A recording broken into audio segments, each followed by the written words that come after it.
Now we consider the initial value problem here given by this governing equation subject to the initial data. So here, capital X, the vector field, is a dependent vector field, a time-dependent vector field. We assume this B is the domain of the vector field.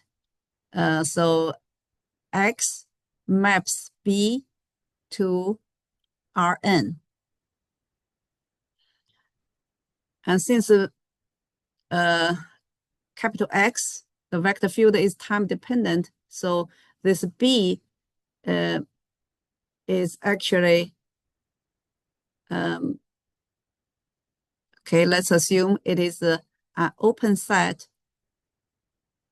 B, which is a subset of Rn plus 1. So you might think, why n plus 1? Because X is in Rn, right?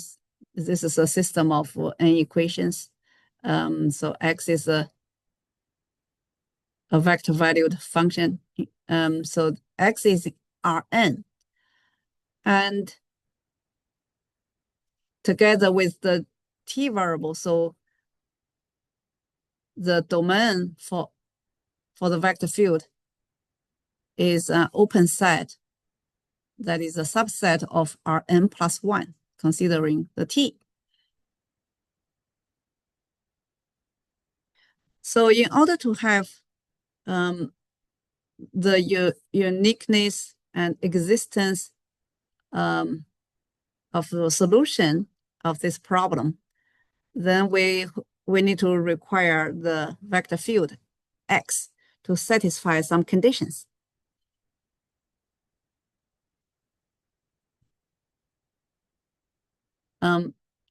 Let's write a concrete example. So just to make sense with our notations, here is an example of the derivative. You see, X derivative equals vector field, right? So we can think of equation like this. The vector field will be, and so this is U times V minus 2, for example. So here UV are functions of T, and so you see the structure. This is our equation, right? So in this form, X derivative equals the vector field that depends on X. So we see this form. That's our derivative of certain function equals that vector field. And then we, with that governing equation, we also know initial data. So the initial data, that means U and V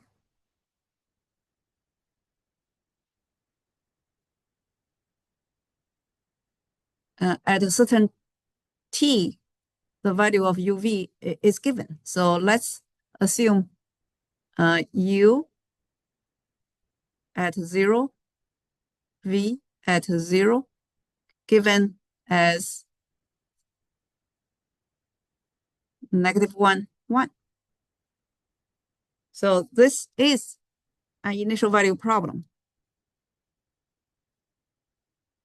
If you compare, right, just to realize this C is just a vector of the same dimension as X, because that is a specific value of X at certain T. So just to recognize this C is initial data, yeah, which is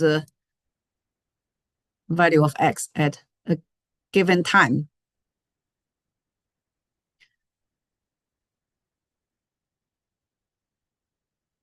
Okay, so now we have seen the example, and we also see the vector field for this example is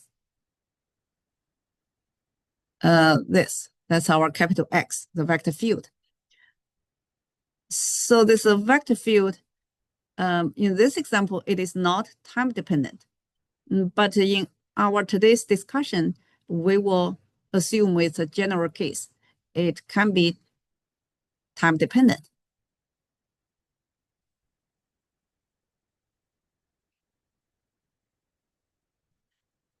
So let's continue with the general situation. So that is, we have a system. So let's just assume we are considering the initial value problem of this differential equation system, right, in this form. And of course, we assume our system has a vector field that is time dependent. So it's a more general case. And with some initial data, this vector at a certain t is given, which is a constant vector.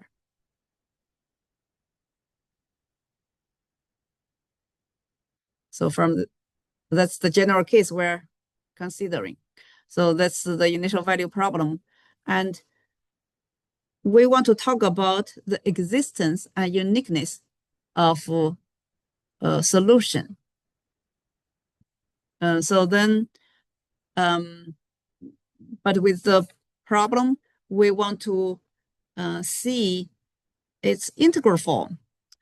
Integral form to this differential equation, initial value problem, is that let's do the integration both sides of the differential equation. So let's see, we can suppose integrate the both sides of the differential equation. We will have, because this x is a function of t, right? So let's say we integrate with respect to this variable s. So this is from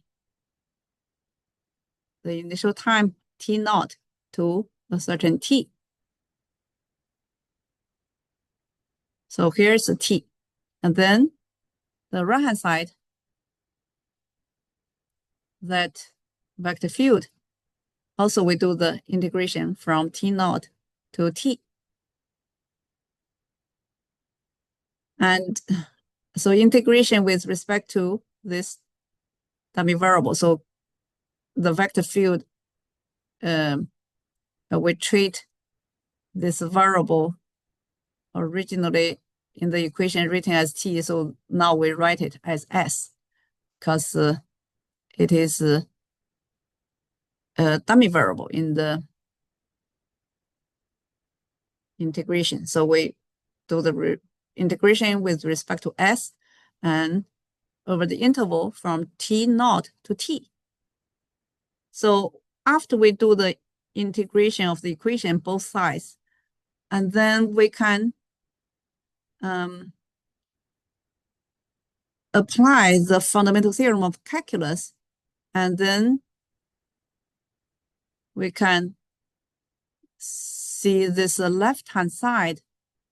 Oh, don't forget there's a derivative, right? Integrate the derivative function. So then by the fundamental theorem of calculus, it's antiderivative function at t minus the x at t naught.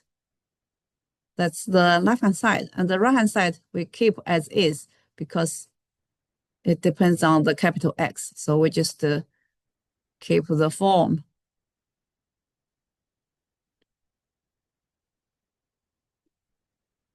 And now we can use the initial data because we know this one.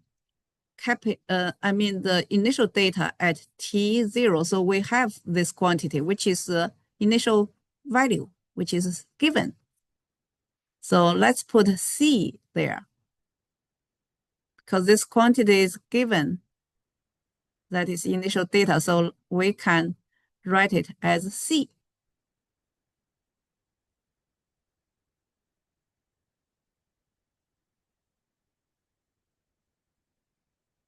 So that's our initial data. And this C, we can move it to the other side. So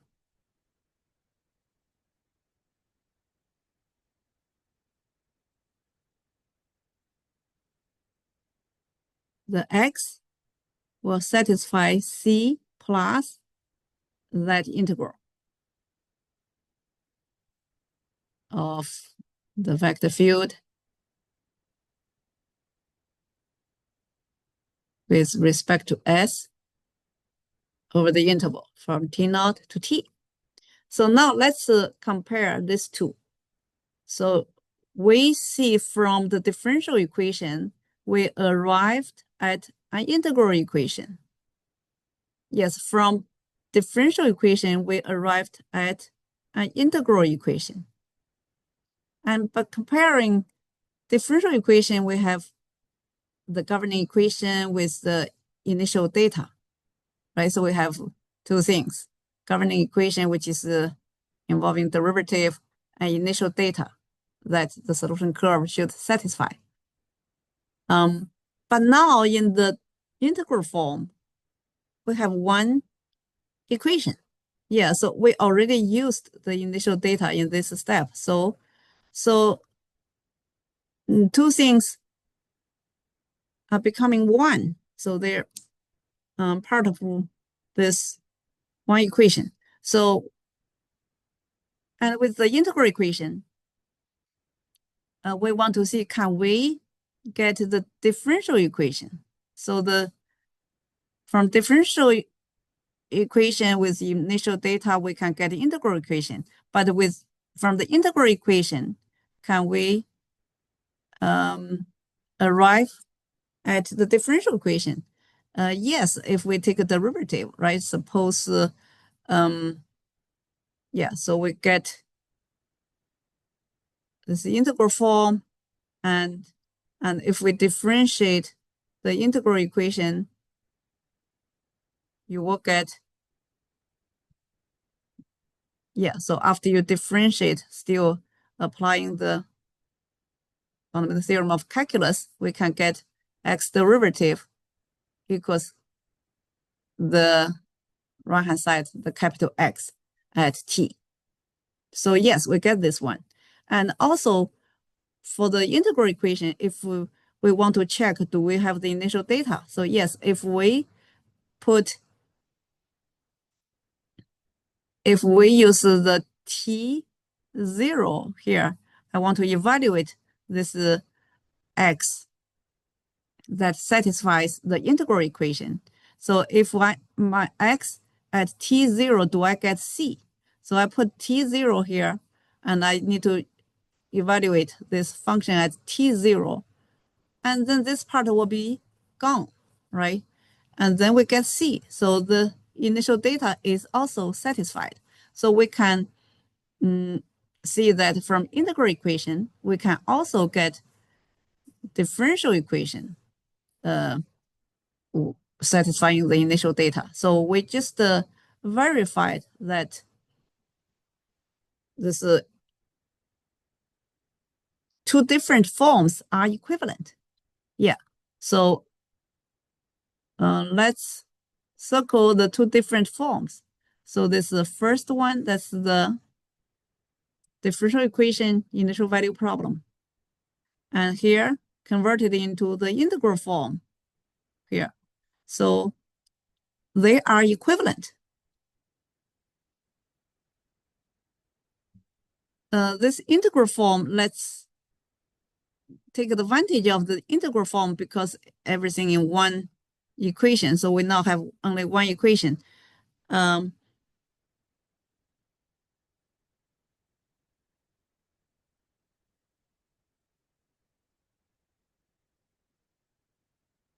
So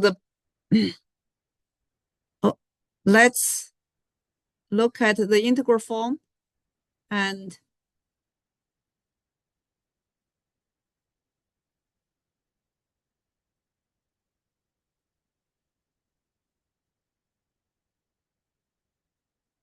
we're going to look at this because the right-hand side is actually a certain map, right?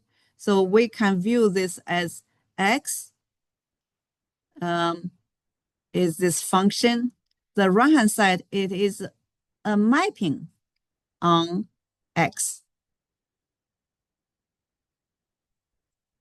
Yeah, on the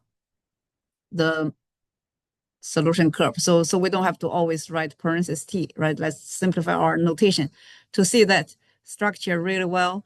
And the right-hand side, what is the t?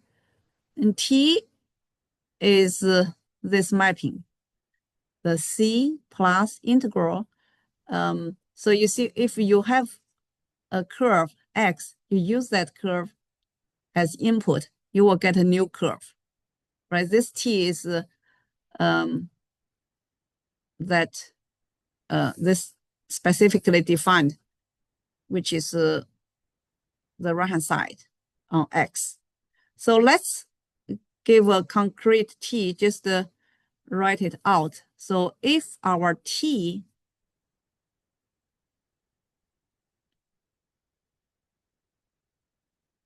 on x is simply this right-hand side, let's just copy that.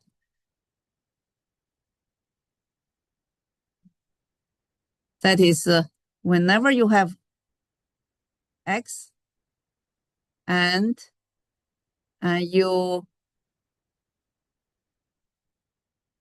see you for whatever x, right? That's your input, and the image of x is defined by this quantity.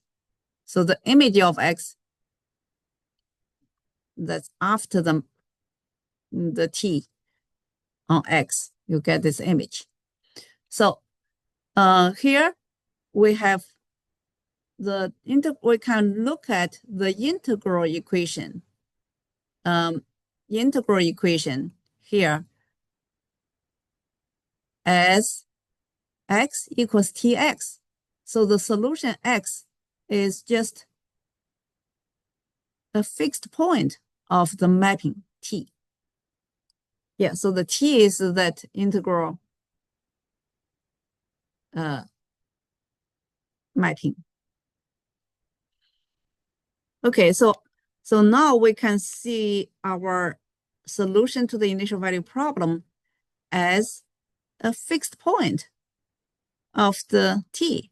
Why? Because you see, after the map, it is itself, right? So if you want to find solution, you want to determine the fixed point of the map.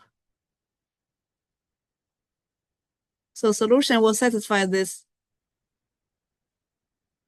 for this t.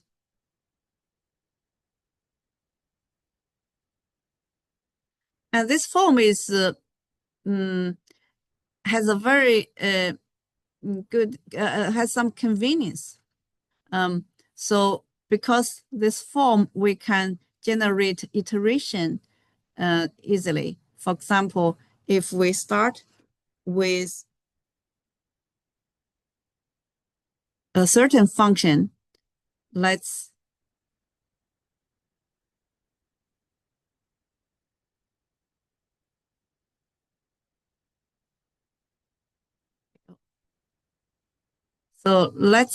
start with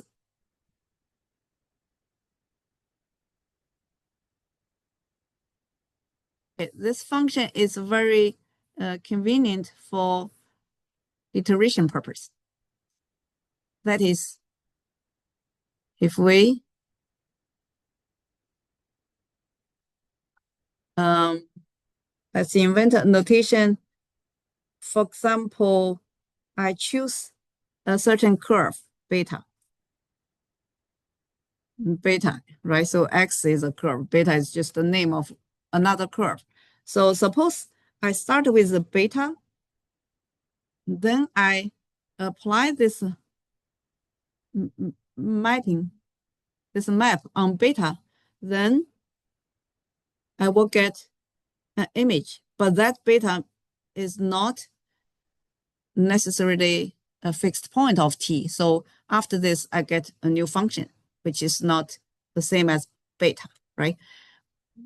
If it happens to be beta, then you found the fixed point of t, which is the solution to the integral equation. So, but usually, okay, we get the image of beta, which is not the same as beta. So let's give a notation to this image of beta. So we can call, for example, we can get any name, but anyway, so we can call it beta 1.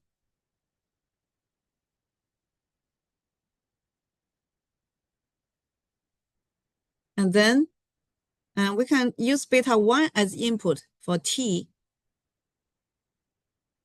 Right, if this is a beta 1, and then we input beta 1, and then we will get another curve, which is denoted as beta 2. And by the way, if you want to see what is beta 2 is actually using beta 1 as input for t. So beta 1 is actually the image of beta. So we know this is a beta 1, right? So actually beta 2 is same as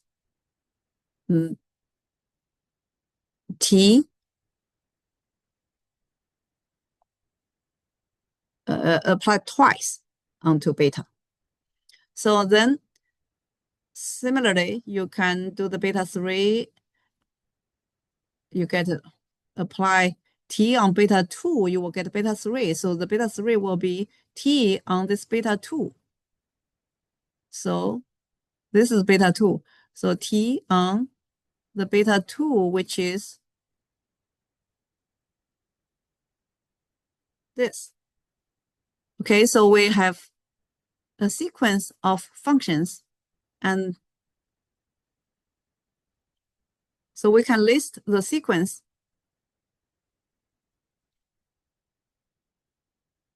So actually we are creating the using the t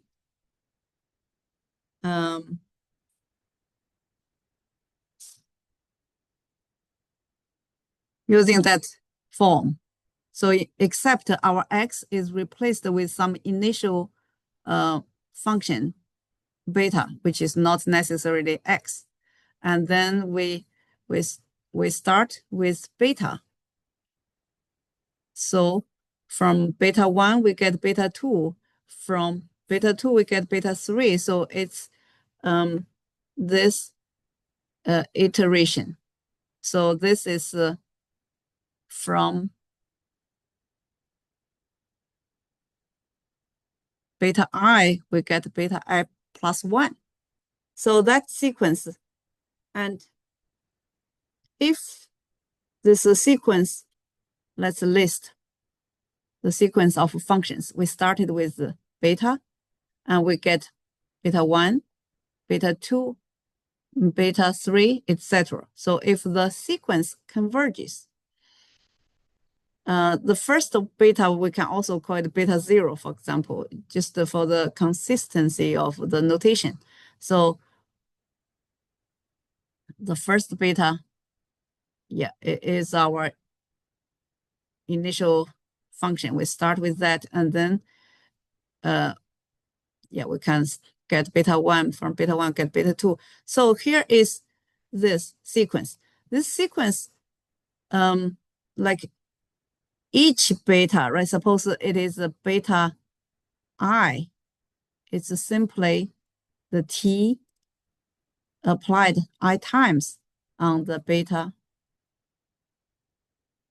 the initial function beta.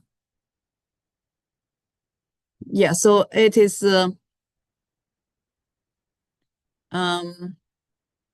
anyway, so this is our sequence. So if the sequence converges, then we can get the fixed point because with the assumption of the t. That is, if the sequence converges, what happens is that suppose the limit of the sequence is alpha.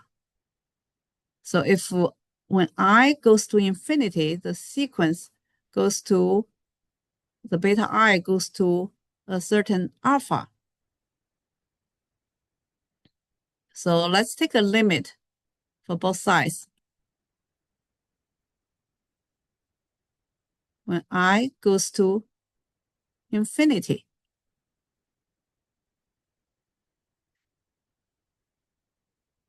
So this is our iteration using the integral map. And then if it converges, then the left-hand side will approach to a certain quantity alpha, the function. The right-hand side of the equation, if t is satisfies some nice properties, then you can exchange the limit, right? So we cannot assume t to be anything. So that means we have to make some assumptions on the vector field because t is a map that is related to the vector field of the differential equation. So with some assumptions, we can possibly exchange the t and the limit. The limit of the beta will be alpha. So with nice situations, so we can have a convergent sequence, this sequence converging to alpha. If this limit of the sequence is alpha, then we can possibly show that alpha will be a fixed point of t. Then we achieve our goal of finding the solution. And also we hope to get a unique solution of the initial value problem. So then we need to assume certain conditions for the vector field. Or yeah, so the equation itself. Then we can get not only solutions, also a unique solution. So that is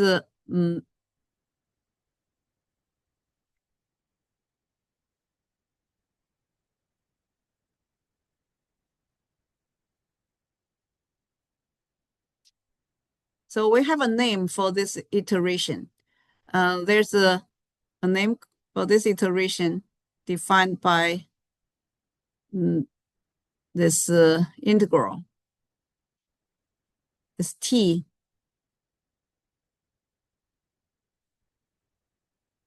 If t is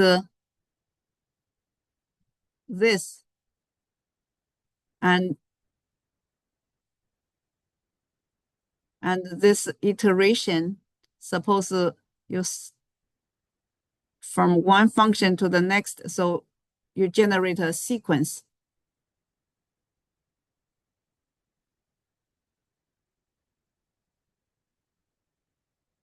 Okay, so you generate a sequence which is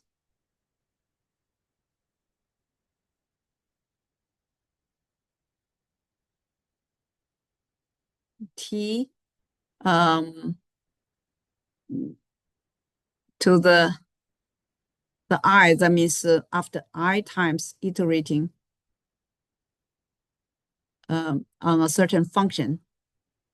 So since we use the beta, so this will create a sequence because each I will will be one function with. So this iteration, when t is specifically this one. So let's actually work on a problem. So specifically, let's remember this iteration because it's important. So let's go over the iteration. It is called Picard iteration.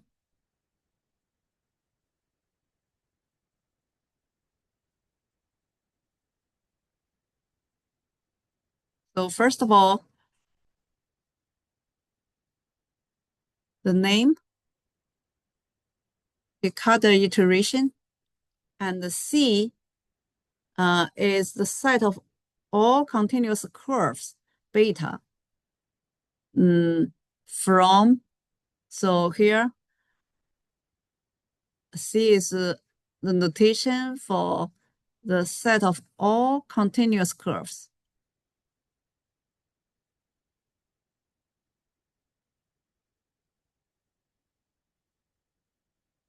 That the beta is actually a vector value function defined on the time interval from a certain interval to Rn.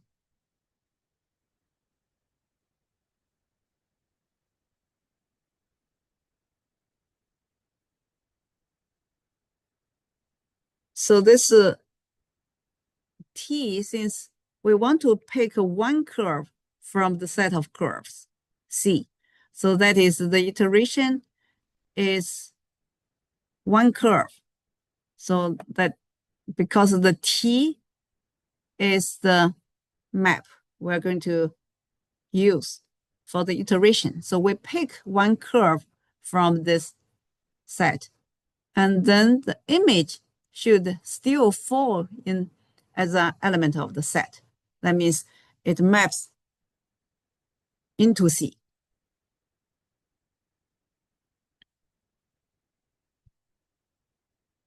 Because it's quite clear why. Since suppose you start with a certain beta, and then after T beta, this is the image, right? You hope that the image T beta is also one of the curves in the set C. Why? If it's not in the set C, we cannot do this anymore. We cannot do the iteration, right? So the T beta will be input again for the map T. So this has to be, the T beta has to be one of the curves in order we can continue the iteration, because you will use that T beta and to do iteration. So, okay, so then let's look at this Picard iteration, and then just look at one concrete curve.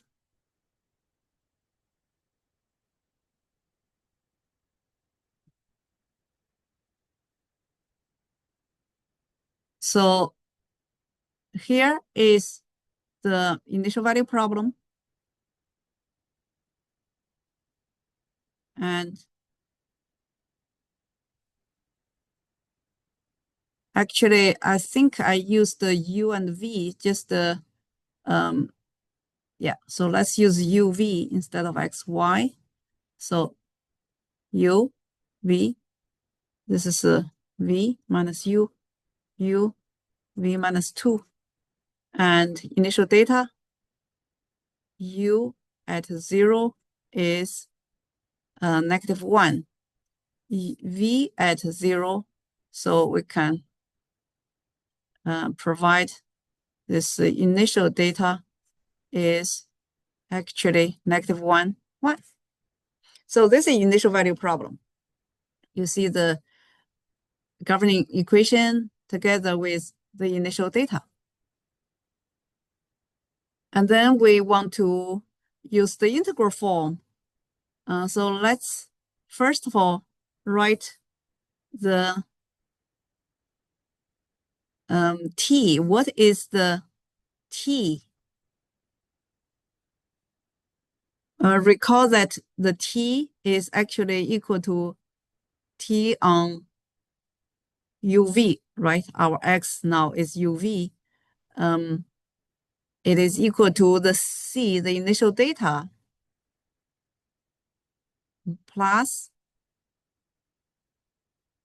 from t naught, which is 0, to t, integral of the vector field. So the vector field is that vector, v minus u times v minus 2. And assume v and u are all functions of s. So integration with s. So this is our t. This t is just straightforward from our general form. So if you look at the t, what is the t? That is the t, right? Initial data, which is our -1, 1 for this problem, and kept the vector field. So integration of the vector field from t naught, which is 0 for our example, to t. So that's what we're doing. So, and that's the integral equations right-hand side, but we use this as a map to do the iterations.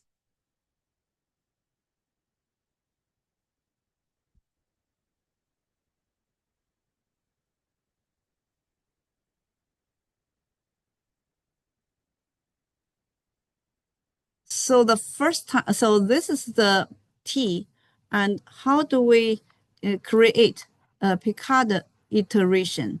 And then, so here the t is going to be employed, and then we start to get the first one. So we must choose a certain beta to start the iteration. So what is our choice of our initial function? So let's assume it's always is that constant solution.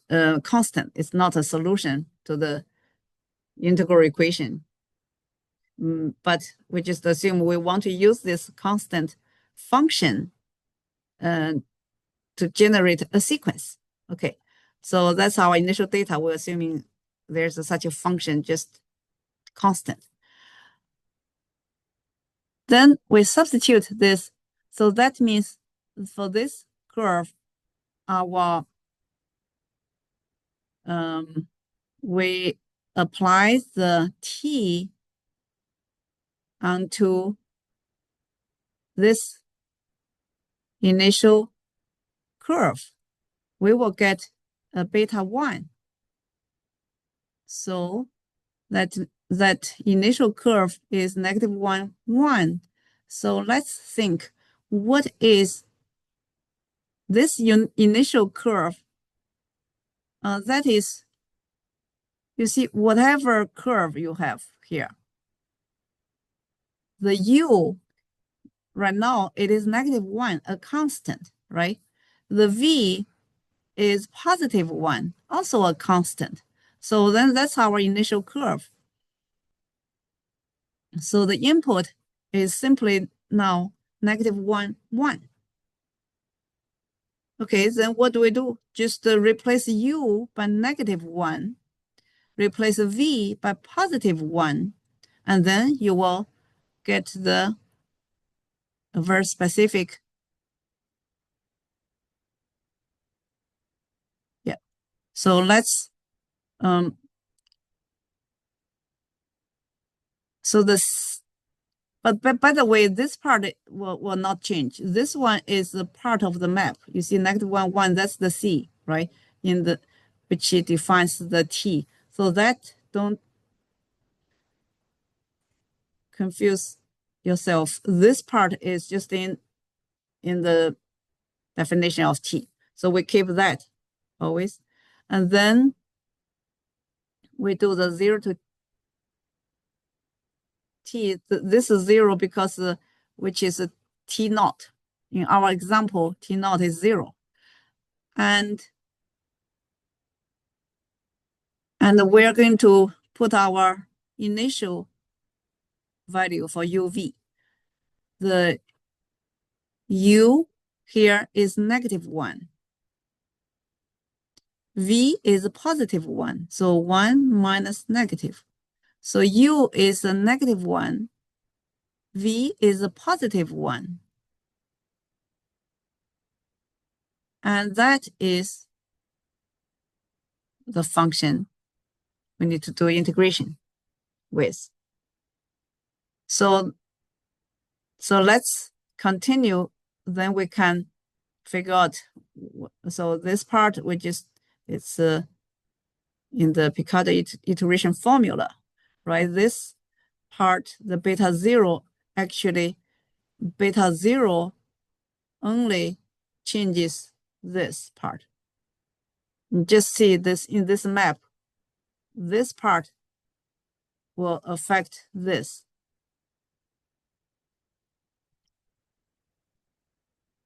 Also for our T naught, we know. So how, let's continue to calculate this integral value. It's not difficult to calculate because just a constant. So we have integral here 1 minus -1, which is 2, and 1 minus 2, right? And so then times -1, which is this. So then we can quickly get a new vector after for 2, if we do integration from 0 to t, we will get 2t. And the derivative is 2t minus 2 at 0. So minus 2 times 0, which is still 0. So we simply get 2t. And the 1 will be 1 times t minus, yeah. So this is after you evaluating the integral for each component of the vector, and then -1, 1, and we get a curve. So it is 2t minus 1, t plus 1. That's a curve. So we start with beta 0, which is the constant vector value function. We now arrive at beta 1, which is this. But if you input beta 1 into the map to generate beta 2, what happens?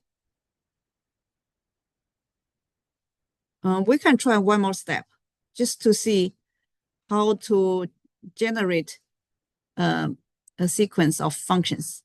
So let's go ahead, generate beta 2 using beta 1.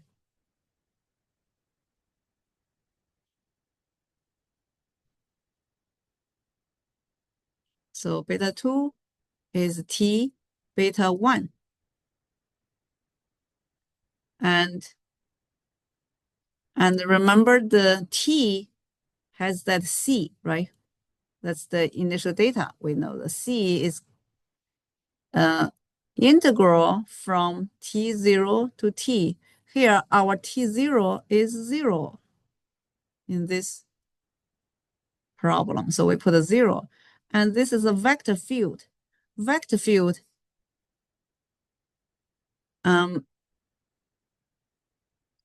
okay, in case you don't remember. So I think we just need to look at the vector field.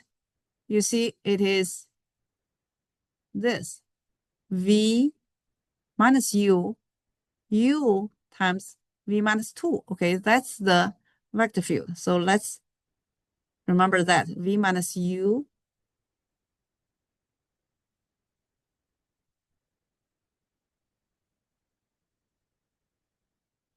v minus u times v minus 2.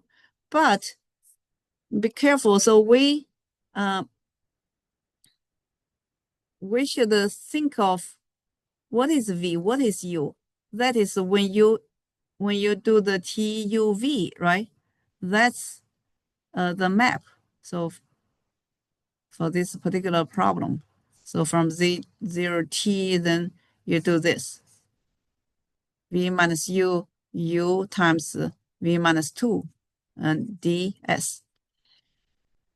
But that shows for a given input curve, after this, we get the output curve. So here, what is our input curve? Our input curve is beta 1. We just found beta 1.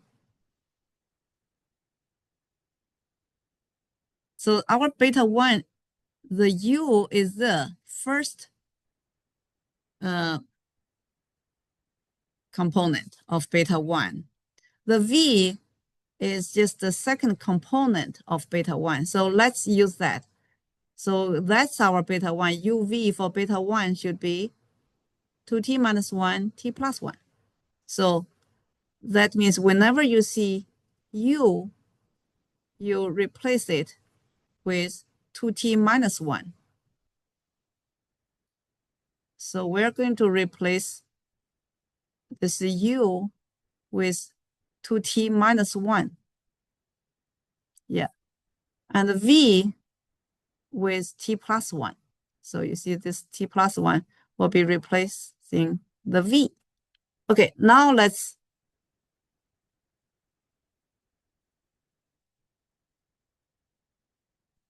so let's v replace with t plus 1.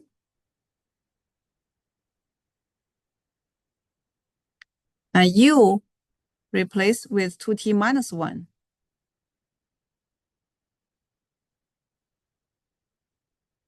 And u now 2t minus 1.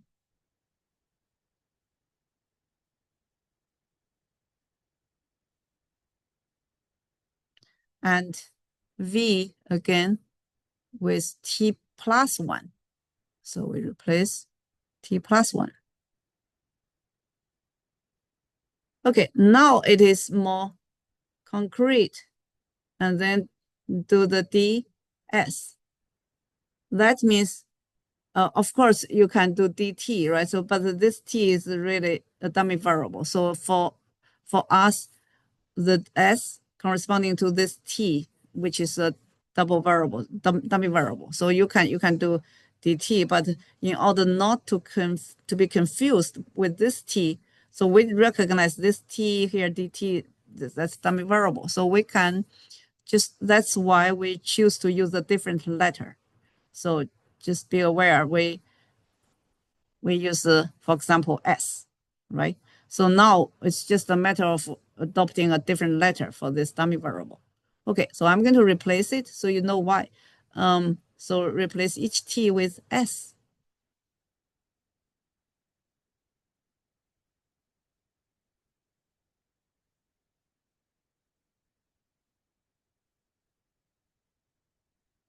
S.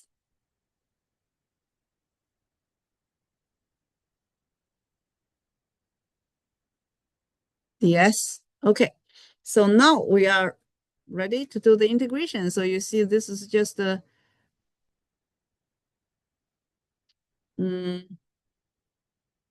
after this.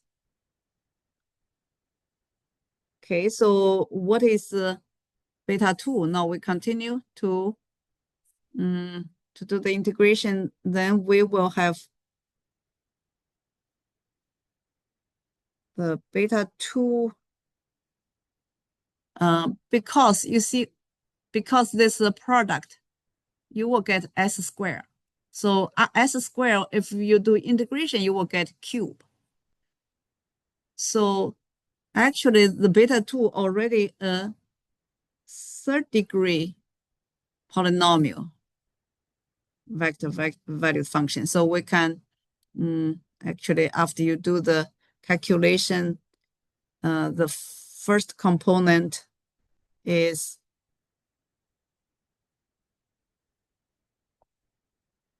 and the second component is 2/3 t to the third power 3/2 t squared plus t plus 1.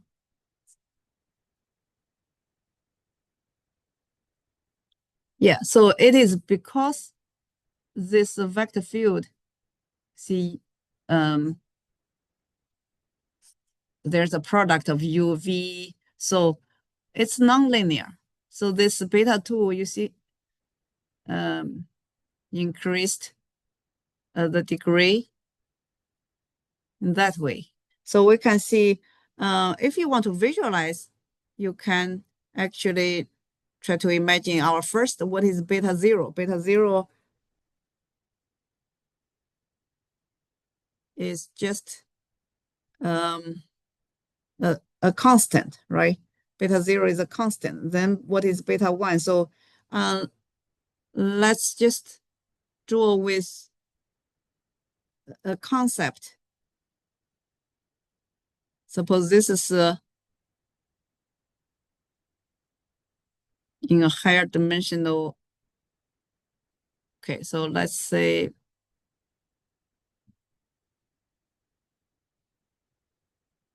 because -1, 1, -1, 1. So that is the curve.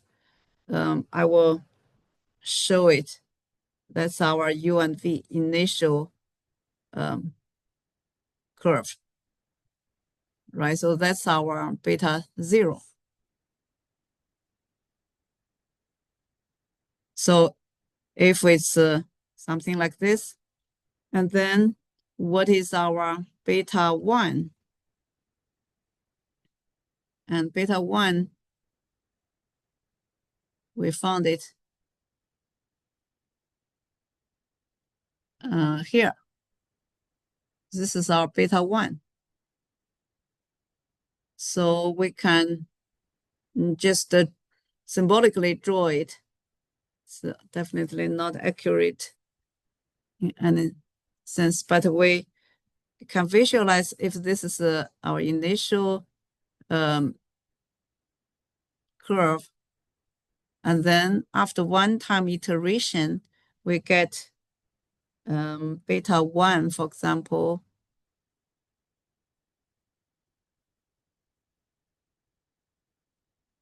maybe here, and then the beta 2 will be using beta 1 as input. We generate beta 2. So another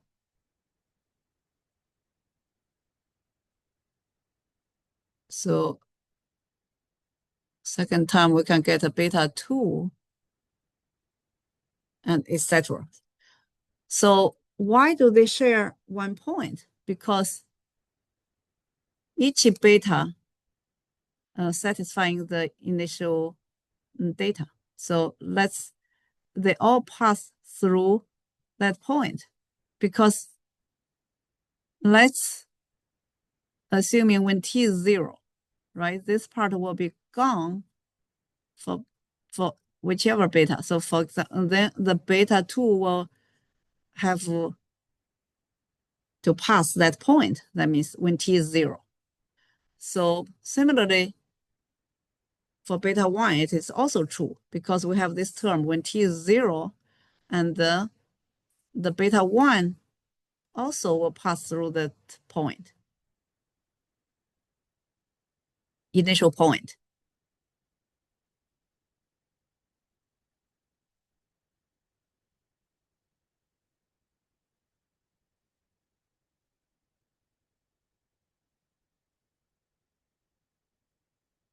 But you can see this is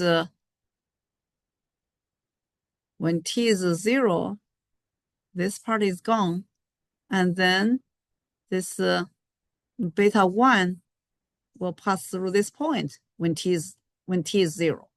So that's why all the sequence of functions, all of them will pass through that point, initial point. So we do the iteration, and then we get a sequence of functions, and using the Picard iteration formula, and then we get a sequence of functions, and they will pass through this point, which is the initial data.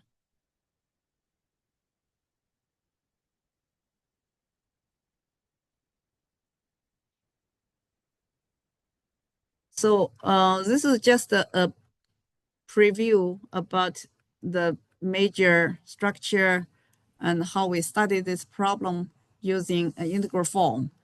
And so integral form, which is in this form, right? T is a map involving integral.